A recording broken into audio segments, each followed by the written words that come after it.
Itu ya Mas.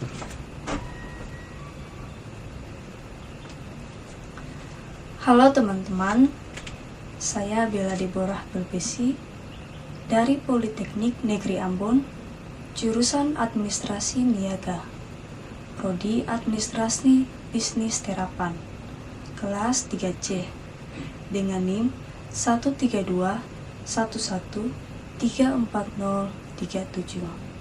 Di sini saya akan membahas tentang pengaruh volatilitas penjualan, volatilitas arus kas operasi, dan juga hutang terhadap laba. Sebelumnya perlu kita ketahui bahwa Indonesia memiliki potensi dalam mengembangkan sumber daya alam untuk produk pertanian, namun hal tersebut juga menjadi risiko yang cukup besar.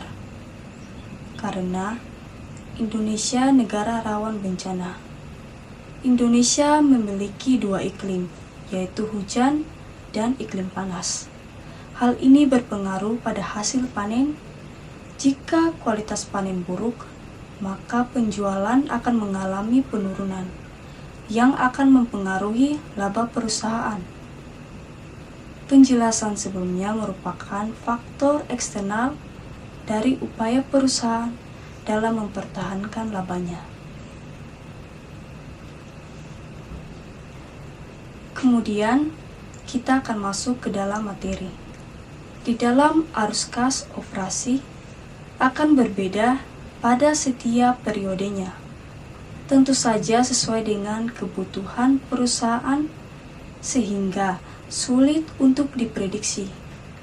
Maka akan dikasih bahwa nilai arus kas operasi terjadi kesalahan pencatatan dalam laporan keuangan. Hal ini tentu saja akan mempengaruhi dalam mempertahankan labanya. Dan juga ada beberapa penjelasan dari berbagai sumber tentang hasil penelitian dari volatilitas arus kas, operasi, dan juga hutang. Karena berdasarkan data yang diperoleh dari website resmi Bursa Efek Indonesia, bahwa 4 perusahaan sektor pertanian periode 2016 sampai 2018 mengalami laba dan mencerminkan indikasi yang tidak proses tenang pada laba perusahaan. Berikut ini adalah tabel pada laba perusahaan sektor pertanian terdaftar.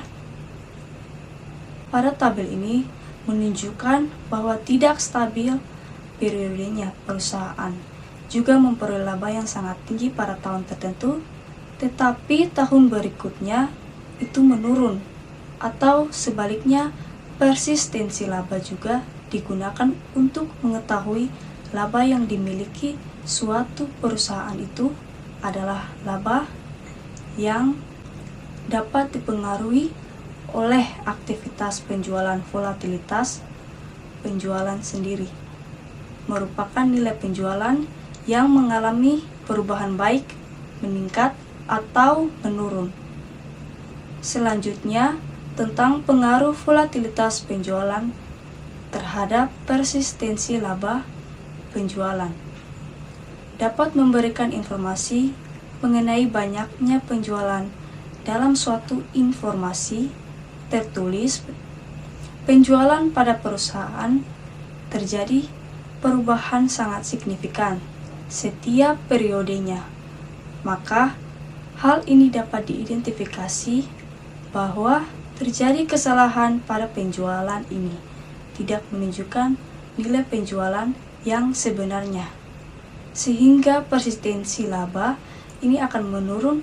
Yang berikutnya tentang arus kas operasi terhadap konsentrasi, yaitu berupa sinyal kondisi pada arus kas operasi pada setiap periode. Karena keluar atau masuk neraca akan mempengaruhi laba.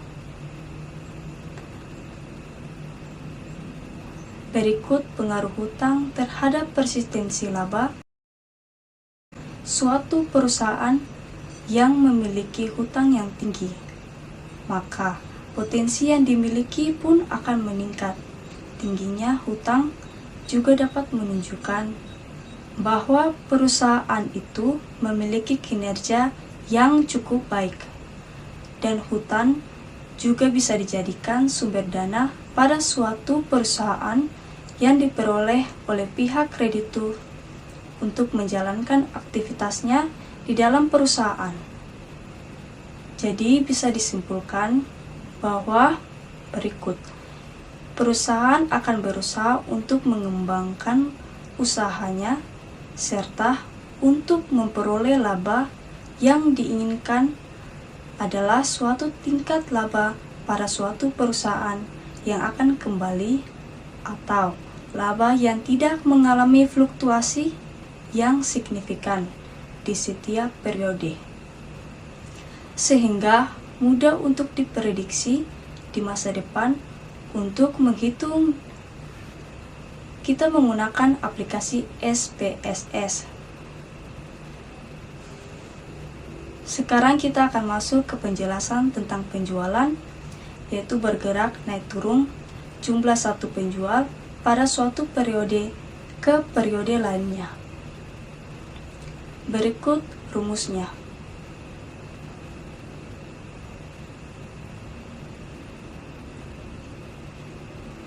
Penjelasan tentang konsentrasi adalah suatu perubahan yang terjadi pada nilai arus kas pada setiap periode. Setelah berguna untuk melihat laba di masa depan,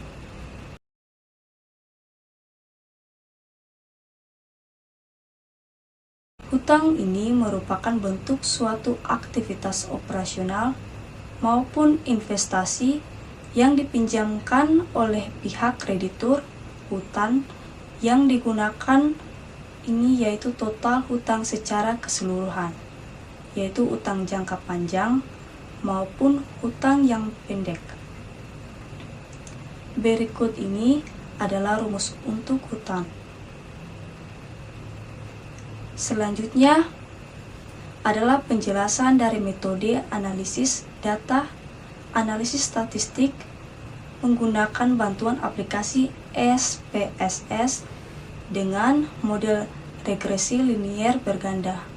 Model regresi ini dapat menjelaskan hubungan fungsional antara variabel dependen dan lebih dari satu variabel independen.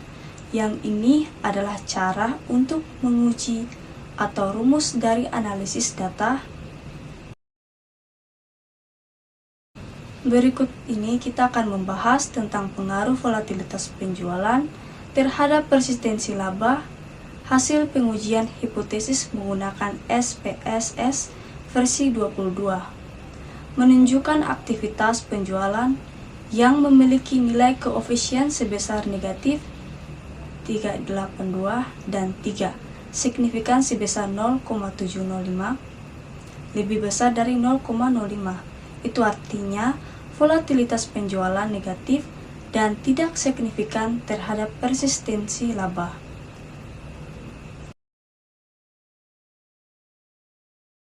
Pengujian hipotesis memiliki tingkat signifikan sebesar 0,705. Itu artinya voltmeter arus kas operasi berpengaruh positif namun tidak signifikan terhadap. Selanjutnya tentang pengaruh hutang terhadap persistensi laba. Variabel hutang memiliki koefisien regresi sebesar 0,521 dan tinggi sebesar 0,66. Itu artinya variabel hutang berpengaruh namun tidak signifikan terhadap pasien. Yang selama ini kesimpulan yang dapat ditarik adalah bahwa pertama, volatilitas penjualan berpengaruh negatif dan tidak signifikan terhadap persistensi laba. Yang kedua, berpengaruh positif namun tidak signifikan terhadap hutang. Yang ketiga, hutang berpengaruh positif namun tidak signifikan terhadap persistensi laba. Sekian dapat saya sampaikan kepada teman-teman.